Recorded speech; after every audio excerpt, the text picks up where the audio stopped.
Ito po. Ito, oh. Hindi ko alam, pijanga ba to o luyab? Dun sa lugar namin. Ang tawag dun sa lugar namin, pijanga or luyab. Ito, oh.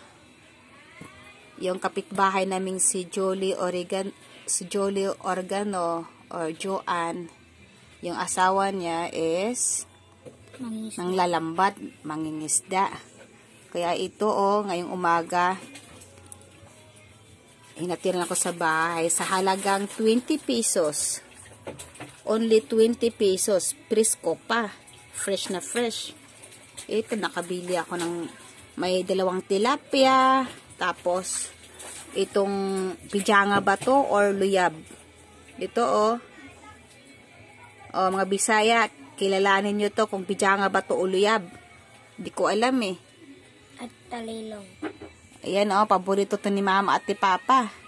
Tapos may isang, ano to? Talilong ba to? Talilong daw, sabi ni Christoph. Kaya yan. Ipapakso ko lang to kasi nagprito kami nung nakaraan eh. Salamat sa Diyos, sa biyaya. Maraming salamat, Lord. For 20 pesos, ulam na. Salamat. Yeah.